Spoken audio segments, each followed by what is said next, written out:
Le président Bassirou Diomaye Faye aurait consulté le Conseil constitutionnel sur le jumelage des élections législatives et locales, dans l'hypothèse d'une dissolution de l'Assemblée nationale.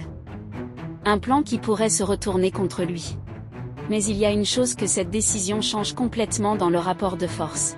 Le 9 juillet 2026, le Conseil constitutionnel a rendu la décision portant révision de la Constitution adoptée par l'Assemblée nationale le 29 juin 2026. Diomaye avait saisi le Conseil constitutionnel en urgence, et le Conseil lui a donné raison. Mais voilà, cette décision ne fait pas que bloquer Sonko. Elle ouvre la porte à quelque chose que Sonko avait passé des semaines à essayer de fermer. Bienvenue sur Tour d'Afrique, les dessous.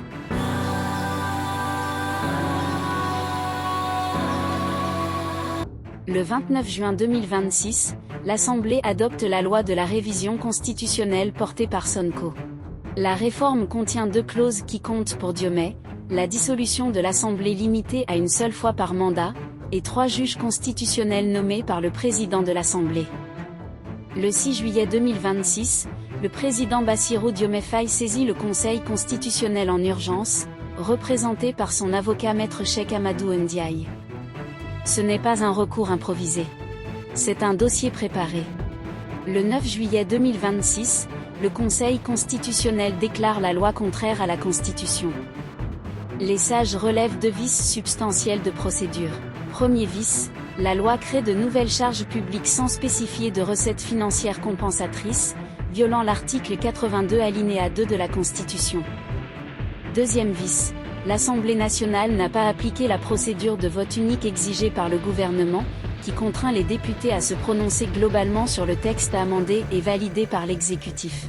La réforme de Sonko est morte. Le 17 juillet 2026, Diomaye consulte le Conseil constitutionnel sur le couplage des législatives et des locales dans l'hypothèse d'une dissolution. Regardez la séquence. Sonko avait voté une réforme pour interdire à Diomaye de dissoudre 2 fois, Diomaye a saisi le Conseil a annulé la réforme. Et maintenant Diomaye prépare la dissolution. En 10 jours, Diomaye a retourné une situation qui semblait lui échapper complètement. Maintenant, regardons ce que cette décision change vraiment dans le rapport de force. Point 1. Le droit de dissoudre 2 fois est préservé. Ousmane Sonko et le PASTEF voulaient empêcher la dissolution en introduisant dans le projet de révision constitutionnelle, une disposition interdisant au président de dissoudre 2 fois l'Assemblée nationale. C'était le verrou le plus important de la réforme, et il vient d'être annulé. Diomaye peut toujours dissoudre. Pas 1 fois, 2 fois si nécessaire. Point 2. La composition de la future Cour constitutionnelle reste ouverte. La réforme de Sonko donnait 3 juges au président de l'Assemblée.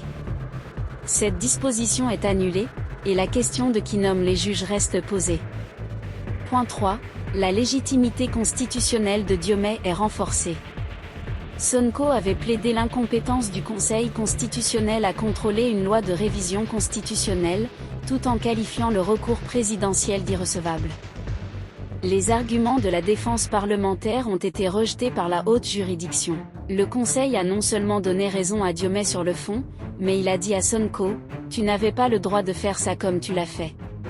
C'est un camouflet juridique majeur pour un homme qui se présentait comme le garant de la rupture institutionnelle. Mais voilà la question que personne ne pose encore. Est-ce que cette victoire juridique de Diomaye suffit-elle à gagner la bataille politique, et est-ce que Sonko a réellement perdu quelque chose qu'il ne peut pas récupérer?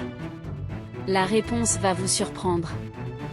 Malgré une réaction initiale mesurée suite à l'annulation par le Conseil de la révision constitutionnelle, Sonko a écourté les vacances des députés et convoqué une session extraordinaire de l'Assemblée. Ce n'est pas la réaction d'un homme qui se résigne. C'est la réaction d'un homme qui passe à la phase suivante. Sonko comprend 2 choses. Première chose, la réforme constitutionnelle peut être resoumise en corrigeant les vices de procédure. Cette décision met un terme, du moins provisoirement, à un chantier institutionnel engagé de longue date. Sonko peut revenir avec un texte mieux rédigé qui respecte l'article 82, qui suit la procédure de vote unique. Et le Conseil constitutionnel ne pourra pas l'invalider sur les mêmes motifs. Deuxième chose, la session extraordinaire qu'il convoque lui permet de montrer au peuple sénégalais que l'Assemblée travaille, pendant que Diomaye reçoit Macky Sall au palais et prépare des calculs électoraux.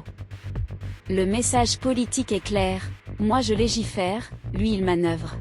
À l'approche des élections locales prévues en 2027, cette carte du paysage politique sénégalais constitue un enjeu majeur pour les différentes forces en présence. Après toute cette séquence, qui est vraiment en position de force. Ce que Diomaye a gagné, la réforme constitutionnelle de Sonko est annulée. Il conserve le droit de dissoudre 2 fois, la composition de la future Cour constitutionnelle reste ouverte, et il a reçu Macky Sall. C'est un signal fort vers l'opposition libérale. Ce que Diomaye a perdu ou risque, sa légitimité morale auprès de la base PASTEF. Les députés d'opposition pointent une réforme faite pour les seuls intérêts d'Ousmane Sonko, mais la coalition présidentielle elle-même avait critiqué cette réforme comme trop partisane. En se retrouvant à défendre la même position que l'opposition traditionnelle, Diomaye envoie un signal ambigu. Ce que Sonko a perdu, la réforme constitutionnelle. La limitation de la dissolution, 3 juges constitutionnels. Ce que Sonko a gardé, le perchoir, 130 sièges sur 165, le PASTEF structuré avec 130 000 cartes vendues. Voilà le diagnostic complet. Diomaye a gagné la bataille juridique du 9 juillet, mais la guerre politique de 2027 et 2029, elle n'a pas encore commencé. Et dans une guerre politique, les victoires juridiques comptent peu face aux récits qui touchent le cœur des gens.